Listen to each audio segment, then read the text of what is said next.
Hey everybody, welcome back. Today's review comes from the house of Diptyque, and it is a scent I've mentioned a couple of times fairly recently.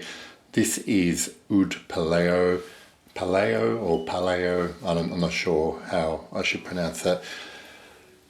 It is basically an oud rose. Now, in the past, I will start off by saying I'm not the biggest fan of the genre or style oud rose in perfumery, just because I have found a lot of the stuff that I've tried, and I haven't tried everything, but most of the stuff I've tried has quite a bit of sameness about it. And by that I mean it's generally your standard kind of refined, westernized style oud aroma chemicals with usually a dominant big rose involved in that scent. And if you like that style, that's fine. So, I have the two main ones that I'm pretty familiar with are Montal's Black Oud and also Oud Satin Mood. Now that one there from MFK also has a heavy slug of vanilla in it. It's quite sweet. In fact, vanilla is almost as dominant as the rose and oud. It's probably equal with rose and less oud. But anyway, what I like about Diptyque's Oud Palao is it's a little bit different. I'm going to spray some on and try to describe to you what I'm smelling here, okay? So the first thing that struck me about Oud Palao is in the opening, this oud has a little bit of edge, some character, some skankiness, and I really like it because whether or not it's real oud being used here or not, at least it gives the wearer the impression that they're smelling something a little bit more exotic, a little bit more unique, because the oud does have a little bit of a tinge of sweet. The best way I can describe it is sweet fecal aspects to it. And I'm talking about, for me, this aspect of oud, apart from a lot of the other characteristics it can have, really captures. Now, I might be outing myself here, but I think humans do have a fascination with bodily smells, be they pleasant or unpleasant.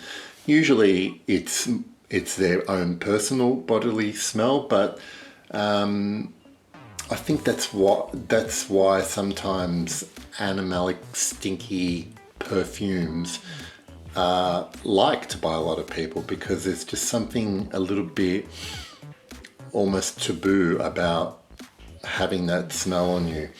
Anyway, I digress. This oud note sort of calms down as it starts to dry down. I'll get to that in a moment. But pretty soon after that slightly challenging opening, this lovely rose joins the oud. Now, one of the best things about Oud Palao is that, for me, it's a perfectly even balance between the oud and the rose. It's not rose oud or oud rose. I love that it's equal, but the rose here, I find, off my skin, is not what I'm used to, the big, lush, voluptuous, full-bodied rose. Here, it's almost an autumnal grey rose that's starting to lose its colour, but still retains the essence of what makes it a beautiful scent. It's quiet. It's it's almost like a grey ghost of a rose that joins the oud, and that overall accord between the oud and the rose almost has this kind of it has shades of charcoal grey to silver. There is a stoniness about that particular accord, and it's all also assisted by this lovely sliver of smokiness that I think is coming from cypriol, which sometimes can lean a bit mothbally, depending on what mothballs you've ever smelled, but it's just done just right here, the right amount to just almost just give it a character of smoke, like a fire is just, like a flame's just being snuffed out in the environment that you're in. You do get this vibe of being in some kind of lost temple in the middle of a forest in, stone, wood, but completely abandoned and cool and alone. Right in the heart, this lovely vanillic sweetness starts to permeate as well. And this is, at this point, this is by far my favorite rose oud perfume that I've tried. I haven't tried all of them, but by far it's my favorite, just because it has so much more personality, so more complexity going for it than any other ones I've tried as well. Completely wearable. Apart, like that opening might take some getting used to for anyone that's a novice to any form of oud, but here the way they've used it here, Diptyque, they've really at least given it a little bit of character of real oud.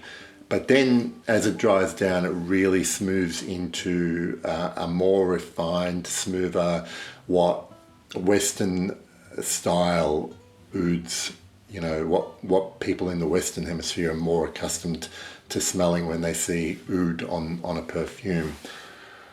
And the rose, like I say, never gets overpowering, which is perfect for me because, generally if I like a rose perfume, I prefer rose in different sort of styles rather than the oud rose. So I am 90% sure I'll be getting a bottle of this once this Diptyque sample finishes.